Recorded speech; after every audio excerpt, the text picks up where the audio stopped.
Hello dear friends, how are you. मैं प्रदीप प्रेमगिरी नोटियाल। आज का टॉपिक है मेरा regular polygon and its sides. ठीक है, तो रेगुलर पॉलीगन्स क्या होता है? ये polygon with congruent side and equal angle. ठीक है, जिस पॉलीगन की साइड साइड इक्वल होती है और एंगल भी इक्वल होते हैं तो रेगुलर पॉलीगन कहलाते हैं। जैसे कि triangle, quadrilateral, pentagon, hexagon, heptagon and so. और एन साइड 2 से ऊपर होनी चाहिए। ठीक है, तो फिर इस तरह से हम इसके कुछ फार्मूले याद कर लेते हैं। तो पहला फार्मूला है आपका सम ऑफ इंटीरियर एंगल। इंटीरियर बोले जो अंदर की साइड का एंगल होता है वो होता है n-2 इंटू 180। क्या होता है? n-2 into 180। अच्छा, ईच इंटीरियर एंगल होता है आपका, वो होता है आपका n-2 into 180 upon n। Got it. इसी तरह सम ऑफ एक्सटीरियर एंगल होता है आपका 360। ध्यान रखना, सारे पॉलीगन का एक्सटीरियर एंगल का सम 360 होता है। ठीक है, और फिर इसका ईच एंगल हो गया आपका 360 अपॉन n। चलो कुछ एग्जांपल करते हैं। जैसे मेरे पास n इक्वल टू 3 साइड है और मैं इसको थीटा निकालना है। ठीक है, यानी कि इंटीरियर एंगल निकालना है मुझे।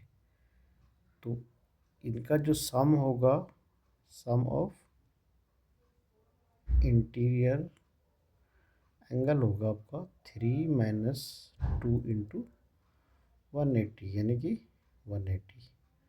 और ईच एंगल हो गया 180 अपॉन 3 यानी कि 60। एक्सटीरियर एंगल, तो हम सम तो 360 होता है तो ईच यहाँ पे 360 अपॉन 3। ठीक है, तो ये आपका 120 हो गया। ठीक है, तो चलो अब आगे क्वेश्चंस करते हैं। एक और क्वेश्चन बता देता हूँ फिर। n इक्वल टू यहाँ पे 5 साइड है। सम ऑफ इंटीरियर एंगल होगा आपका 5 - 2 इंटू 180, 3 इंटू 180 यानी कि 540। Got it. और ईच इंटीरियर एंगल होगा 540 अपॉन 5, तो 108। कितना हो गया? 108। ईच एक्सटीरियर एंगल हो गया आपका 360 अपॉन 5, तो ये आ गया आपका 72। Got it. अच्छा दोस्तों, अगर आपके पास क्वेश्चन ये पूछा जाए कि कितने इसमें डायगोनल बन सकते हैं तो इसका फार्मूला है diagonal n equal to n-3/2। Suppose that hexagon की 6 साइड है तो इसमें डायगोनल बनेंगे 2 3 6, तो यानी कि 9 डायगोनल हेक्सागनल बनेंगे। तो आपको अच्छे से समझाने के लिए मैंने फिर कुछ MCQs भी दिए हुए, तो लीजिए किस तरह से एग्ज़ाम में आते हैं। A regular polygon is one which all sides are equal, all angle are equal, ये भी सही है। Both side and angle are equal, तो हमारी इंफॉर्मेशन में दोनों सही हैं। Both sides and angle equal, इसलिए ऑप्शन हमारा सी सही है। The sum of exterior angle of regular polygon always भी 360। अभी बताया था मैंने, एक्सटीरियर एंगल का सम जो है किसी भी पॉलीगन के लिए 360 होता है। अब तीसरा क्वेश्चन है each interior angle of regular ऑक्टेगन। तो ईच इंटीरियर एंगल जो होगा आपका 8 - 2 इंटू 180 अपॉन 8, तो 6 इंटू 180 अपॉन 8, तो 2 3 जा 2 4 जा, तो 4 4 जा 6, 45 इंटू 3 मतलब 135।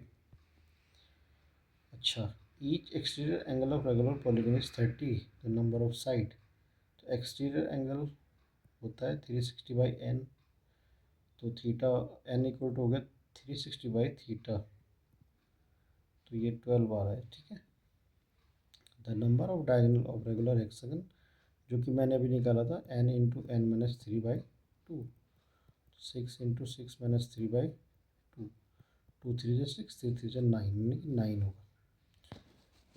अब each interior angle of regular hexagon 160, each interior angle of regular hexagon, number of sides, तो ईच एंगल होता है 160 n minus 2 upon n into 180, तो n minus 2 upon n into 160 upon 180, zero से जीरो कटा, 2 4 जा 6, 2 9 जा 2 8 जा 16, 2 9 जा, तो 9 n minus 18 equal to 8 n, n equal to यहाँ पे 18 आ रहा है, ठीक है। Measure of each angle of regular decagon, तो एक्सटीरियर एंगल होगा 360 अपॉन 10, तो that is 360।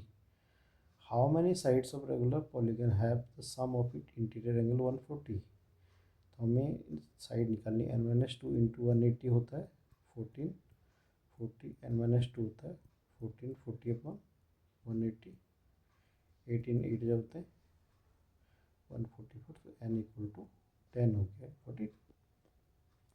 Number of diagonal of regular polygon with side 10, तो फॉर्मूला है डायगोनल का n into n minus 3 by 2, 10 into 7 by 2, 2 5 जा 10, 7 5 जा 35, ठीक है। Each interior angle of regular polygon is 140, तो नंबर ऑफ साइड, तो इंटीरियर एंगल 140 है, तो n minus 2 into 180 upon n, n minus 2 upon n equal to 140 upon 180, 7 upon 9, तो 9 n minus 18 equal to 7 n, 2 n equal to 18, तो N equal to यहाँ पे 9 आ गया, ठीक है। तो मैंने आपको कुछ MCQs भी करके दे दी, तो उम्मीद करता हूँ आपको अच्छा लगेगा, और आप मेरे चैनल को लाइक सब्सक्राइब करें, इसी तरह आपको जानकारी मिलती रहेगी। धन्यवाद।